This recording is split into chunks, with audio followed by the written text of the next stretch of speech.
Well, hello folks, welcome to the Transcontinental Race podcast, my version of events from the TCR number 8. This is the next episode, which I'm not going to number it because I might get it wrong, but I do believe it says leg on the screen, leg 1.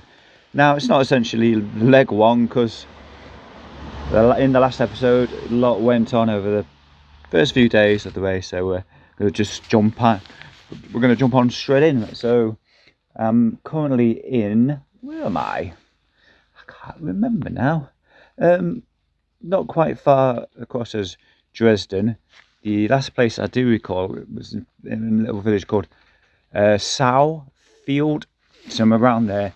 It's a nice river in front of me with all the buildings reflected on it, so it's really still. Also on the river is raindrops. It's just been spitting all morning. I say all morning, it's about 6:30 now, 6:45. Soon time to go. Just thought I'd record this really quickly. Oh, excuse me. So yeah, I was sleeping outdoors yet again. It was raining though. It was actually chucking it down when I went to sleep. I was hiding under this huge bench, for want of a better word. It's got a massive roof on it. It must be 12-15 meters across. It's really solidly built. It's on the grounds of a church, open church. It's like a triangular shape, middle of a village. So I'm sure countless people saw me this morning when they was going to work. There's also 2 giant oak trees as well. So yeah, I hope that sets the scene. So I'm just about to head out. And hopefully today, or fingers crossed, I'll be riding up the parkour and finishing down the other side as well. So without further ado, I'm going to start getting moving. I'll speak to you a little bit later. So folks, I'm on my bike now. It's afternoon, about 1 o'clock, and the sun has come out. It wasn't out when I went into the shop. I don't know what town or village I just snuck into. There's a supermarket called Diska. It's been a little bit hiding out of the way, but I managed to find it. Mostly liquids. I keep buying lots of liquids. It's what I've been. It's kind of the story of this holiday, really.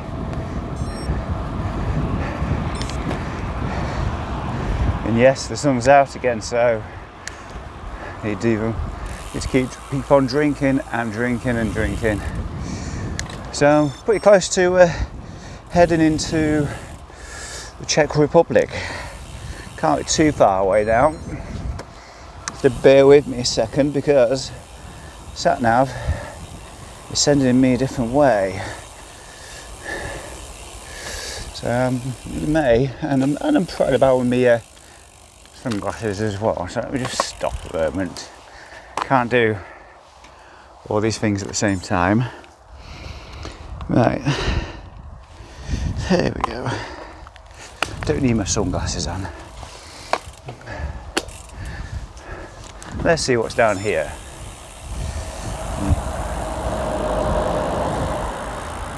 I'm just looking for a bike path alongside the motorway. This could be one. No, because I think this road what I've got on my route is one that is banned. Well, not banned from the race, but a road that you shouldn't ride on here in Germany. So I'm just following it around on a side road. I hope you find this interesting, but especially if you can't see anything happening. But basically in Germany, if there's a cycle path provided parallel to a main road, certain main roads, you have to take it. So here we go. Some of the roads though, some of the cycle paths are appalling. Some of the worst ones, I'm free to admit, I've bypassed. some of them was that bad you won't walk a dog on them, you know. Right, okay, I've managed to meander my way around, following alongside the main road on my left. It's a lot more pleasant away from the traffic, as we all know. So anyway, yes, what I was going to tell you, which I didn't mention in the last episode of this podcast, and that was what happened yesterday evening. So, middle of nowhere, I just climbed up this gigantic climb, trying to remember how far it was. Got to about 950 meters above sea level, and it was time to come down. But it wasn't a flat. It wasn't just a steamy one all the way down. It was, you know, it was fairly decent descent. Problem was, the road that I'd taken, the road was quite bumpy. Anyway, to cut a long story short, when I got down to the bottom, I was like, oh my god, what's that noise? What's bounced against my wheel? And it was the saddlebag, one of the threads, the buckles, got a little snap piece on it, and I forget what are the words, the thread, the strap. So you can see where it's shredded away, but still got this buckle. I still got the buckle, so I had to do a bit of a DIY on its ass. And as I was doing that, it was getting darker and darker. Finished that, wobbled the seat, the saddle, just to make sure everything was okay. Turns out the saddle was loose, so I tightened that up again as well. So I probably wasted 3/4 of an hour faffing around with that, but it had to be done. So yeah, that was yesterday's not so happy story. Okay, looks like we're going away from that main road. Anyway, you can't see anything, so I'll see you a little bit further up and I'll find something else interesting that I've already done over the course of the last few days and share that with you. So I've perhaps been riding since 7 a.m. It's now 5:30. It's getting towards 12 hours later. I've only done 120 kilometres. It's just depressing, but nearly 3,000 metres of climbing in there. It's the same again during the excuse me. It's the same again when I actually get to the parkour. It's the 120 kilometre parkour. I'm not even thinking about that. I'm just trying to get to my trying to get to the CP1. So there's about 85k to go. And it looks like I'm going to be sleeping there. I need to get myself there at the latest. It closes 1:30 tomorrow. So, you know, should be able to get there, no problem. And then, of course, that means we're aiming for CP2. So it's a problem. I just not had enough sleep. Body's not recovering, mind's not recovered.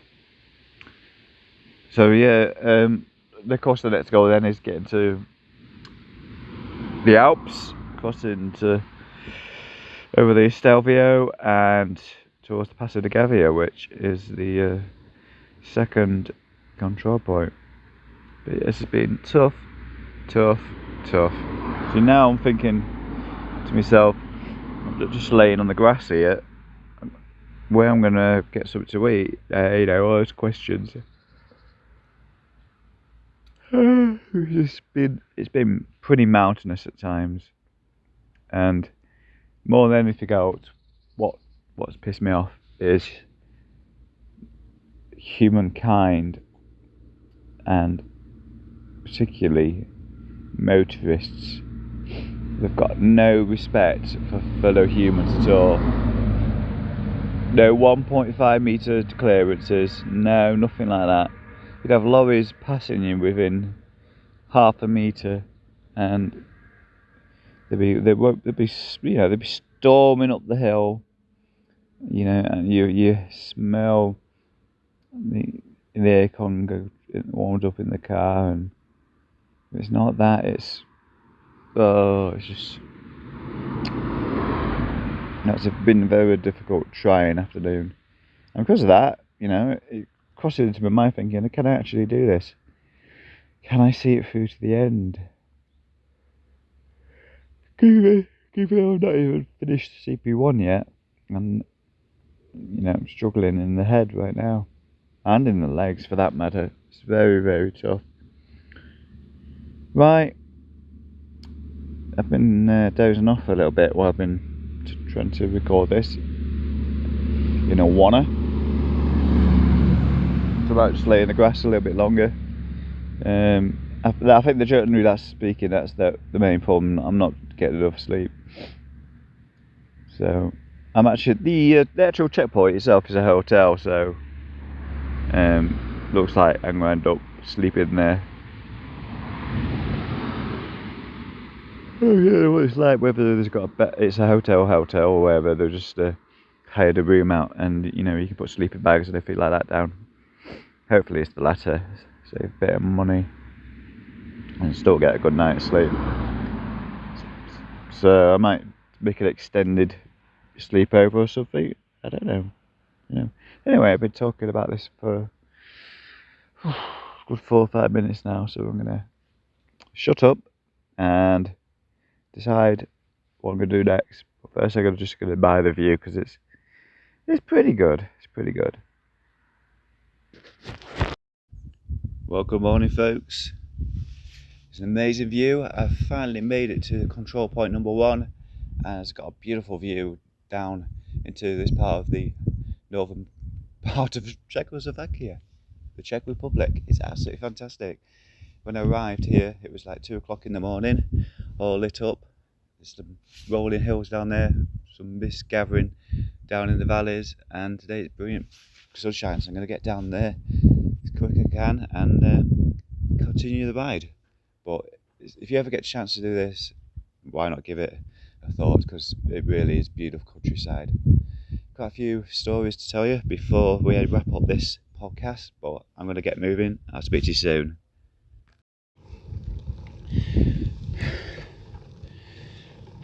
Hopefully the deep breathing can give a sense of location.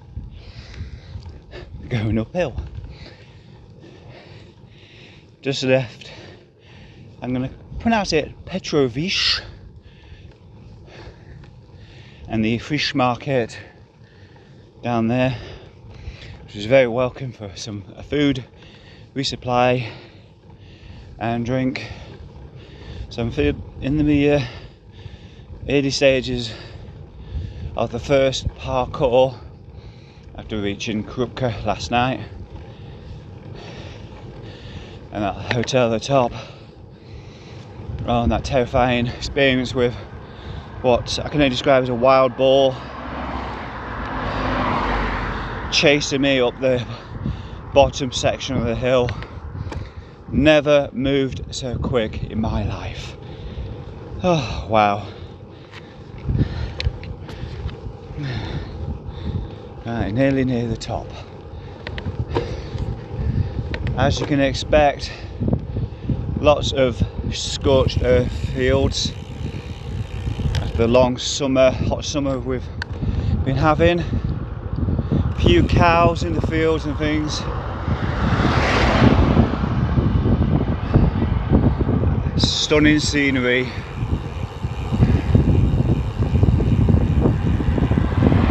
Clear blue skies, a fleeting cloud. Ultimately though, it's the right sort of temperature. It's cool, temperate, not too hot, not too cold, just how I like it.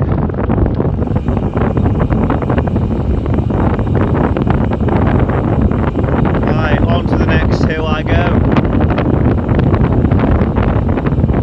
Meet you at the top.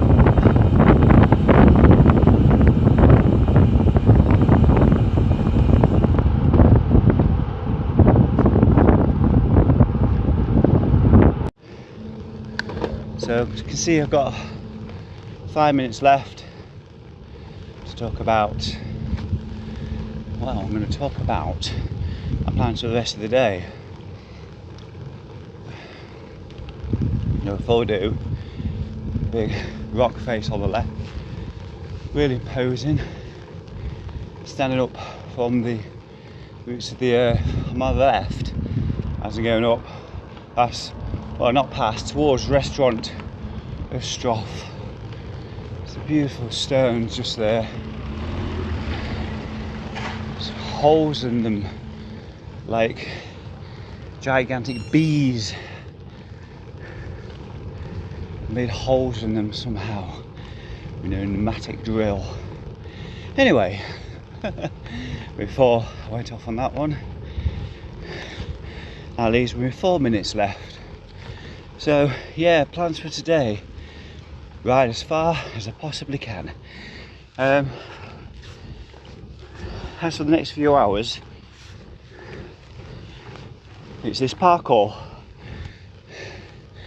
And I believe there's about 3,000 meters of it, although I did 1,000 of it last night.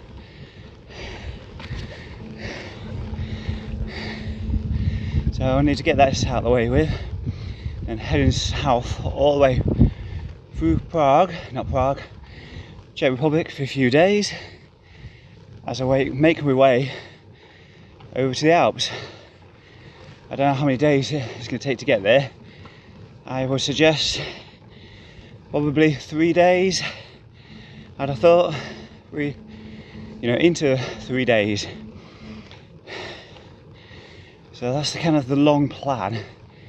And once I do get to the Alps, got to negotiate Stevio.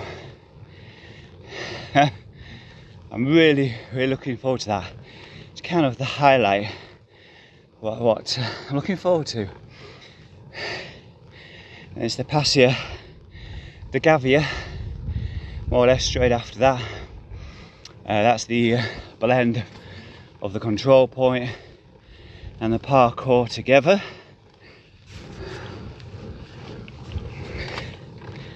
Which apparently is even more formidable than Stevio. Should be a quieter route, I think.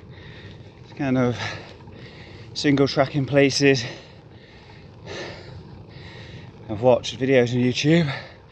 Looks very picturesque. A lot of people said in the comments down below the video I was looking at how beautiful it is and how amazing it is over the Stevio itself. So if you ever fancy visiting that part of Italy, go check out Passia de Gavia. One final note, let's come towards the end of this podcast. I'm just hoping the next section of routes that I've devised, not as problematic as the last 300k through Germany, because I made a few boo-boos. I'm expecting on the main it would be a entirely different experience, quieter roads. I know a lot of this is hopeful, wishful thinking. Right, so I'm just going to round this one up then. Got any comments, questions, anything at all,